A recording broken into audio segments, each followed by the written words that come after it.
哦，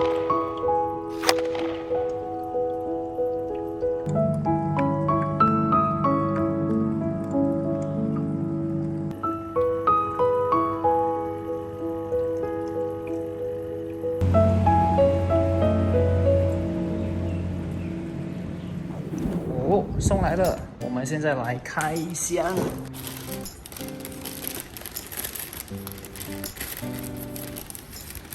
这个是我上网订的，这个是我第一次上网订有关于水族馆的产品。对，就是这个金刚螺。Hello， 大家好，欢迎来到 Z 频道大马番薯日记，我是杰克。是的，为什么我要买这个黑金刚螺呢？因为你们看一看我的水族缸 ，Oh my god， 已经爆藻了，你看到吗？夸张吗？全部都是那个藻类，你看。好夸张啊！记得上一次我不是有放一个影片是关于这个梦幻水族缸的吗？然后就有观众留言讲，其实这种水生植物是没有种子的。他就讲过了，可能1个月过后你就会看到很糟糕的情况。结果还没有到1个月，我就已经看到非常糟糕的情况了。就是它的这个植物已经开始陆陆续续死去了，就很像观众讲的一样咯。其实我很感谢你们的留言，因为就是你们留言，所以我才会去研究了一下，才发现到其实这个不是真正的水草，然后真的会影响到那个水质的。所以你们看一看，真的很夸张诶。你们看到那个状况吗？你看旁边已经有开始腐烂的那个叶子，全部都是那个青色的藻，还有那个藻丝在那边。我的天啊！所以我觉得就好像你们讲的，我一定是要翻缸啊。所谓的翻缸就是把整缸水都换掉，再把这些藻类全部清除掉。然后为什么我会买这个黑金刚螺嘞？因为我上网做了一些 research 啊，就他们讲这个黑金刚螺是可以吃掉那些青苔的，就不需要时常换水啦。然后在众多螺类当中，这个黑金刚螺是清理的最干净的一种螺，而且它的价格也没有很便宜哦，一颗差不多要9块到10块这样子啦。我只买了4颗，这个就是黑金刚螺啦。不如我就把它放下去试一试，看它会不会把这些藻类都吃掉。哇，好可爱呀！我看它触角了，你看，好可爱呀！你看那个小只的附在那个大只上面，你看它触角。哇，它已经开始吃这个青苔了，你们看，你看它的嘴巴吗？你看，我拿这个灯来照给你们看，应该会比较清楚。你们看它的嘴巴吗？你看它在吃青苔了，开始工作了。听说黑金刚螺是非常勤劳的螺，当你放去水族缸里面，大概几分钟过后，它们就会开始工作，是真的嘞。你看，它们已经开始在吃那个青色的绿藻了，好可爱哟！看到吗？好疗愈。后面那只也是爬出来了，它应该知道有很多东西吃，所以它爬出来了。你看它的嘴巴，好可爱哟！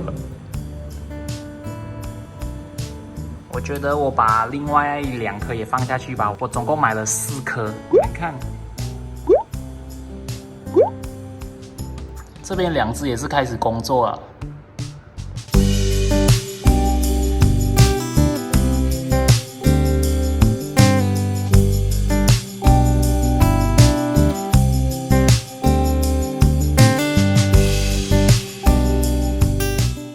哇哦，你看，才1个晚上的时间就清到那么干净啊！可是我觉得我还是要翻缸啊，所以我要先把黑金刚螺抓出来，然后再把孔雀鱼装去另外一个盆里面先。现在要来清缸喽！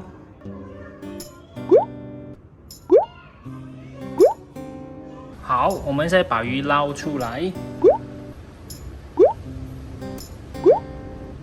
观众朋友，你们看一看那个水，超级多藻丝的嘞！你看这种一丝一丝的，好夸张哦！不懂是不是因为我的灯每天都会照超过5个小时，所以就生了很多这种绿藻。然后之前有观众讲，这种水草呢不可以种在黑土里面，它会死，结果真的死掉了。你看。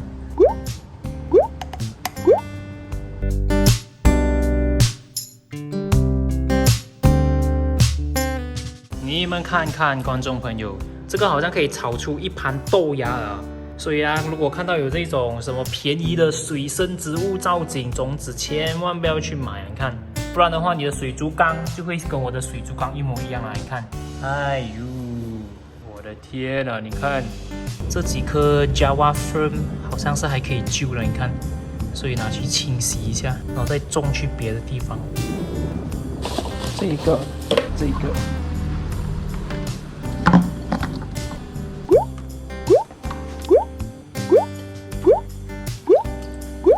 我的鱼缸要换位置喽，先把这个石头洗干净，再把这一些水生泥土拿出来。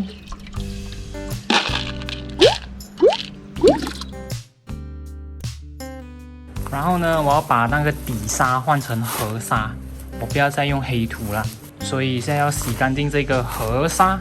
Let's go！OK， 好了，只要看它变清澈，就已经算是洗干净了。现在我可以把这个河沙放去鱼缸里面喽。然后呢，这就是我新买的水草啦，这个就是真正的水草了，不是种子的，而且它是已经绑在木上面了的。现在我要放进去，我觉得摆在中间吧。再来就是先把这个过滤器装上去，慢慢的把水加进去。OK， 它已经没有声音了，就代表已经在循环了。现在要盖上盖子。接下来呢，我会做多一样事情，就是把这个水妖精也放去里面，这是有过滤的效果的。哇！终于好了，这次呢又是不一样的造景，比较简单，有河沙跟已经绑在木上面的水草。现在看上去水还是有点浑浊的啦，所以现在也是到了养水的阶段。当我们的生化菌养好了过后，我就可以把鱼放进去了。正所谓不经一事不长一智，所以各位观众朋友，事实上是没有什么水生植物的种子的，因为其实蛮多水生植物它是以种茎的方式来繁殖的啦，就是它在根部会跑出一个小侧芽，那个就是它的繁殖方式，所以大家千万不要像我一样被骗了，没有做好功课的结果。现在呢，水还是有点浑浊，所以让我们来养消化菌。就有如上一支影片我有跟你们讲过了，养消化菌是需要几天的时间，甚至是1到2个礼拜啦。可是你们不需要等那么久，我们现在就去到消化菌养好了的阶段 ，Let's go！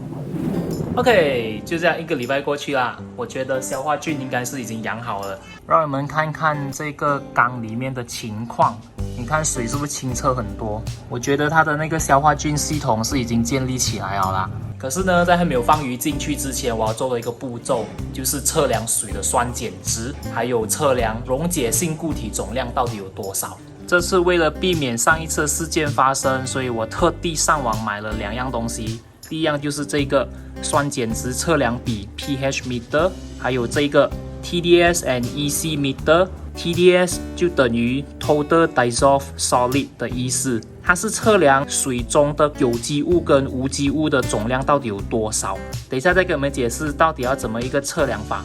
首先呢，我们先来测量它的酸碱值，我还没有用过啦，因为你在用它之前你要做一个调剂。我来让你们看一看我是如何去矫正这个酸碱值比。要准备什么呢？首先我们要有这个 pH meter， 2个罐子，还有1瓶蒸馏水。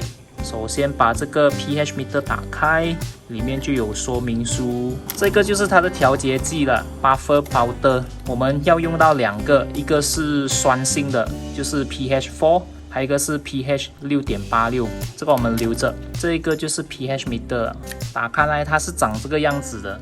看到吗？中间这个是它的探头。首先，我们先把这个蒸馏水倒进这2个罐子，差不多倒250 ml 进去就够了。OK， 各2个瓶子都各自装进了250 ml 的蒸馏水。现在先把这个 6.68 pH 的包的倒下去，跟它搅拌均匀，给它在水中溶解，贴上 pH 6.86的标签。一样的步骤，把 pH 4.0的也倒下去这个另外一个罐子，然后搅拌均匀。一样的贴上 pH 4.0的贴纸，以后就好分辨了。OK， 好，现在就让我们来调这个 pH meter。把它调到一个对的 pH 上面。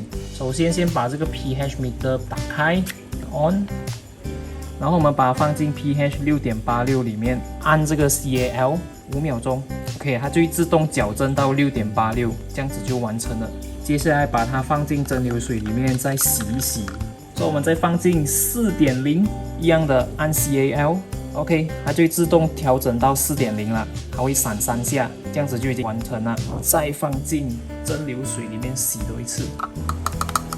接下来把这个调节剂关紧，收起来，以后还可以再用，就是以后如果还要调节的时候，就可以拿出来直接用了。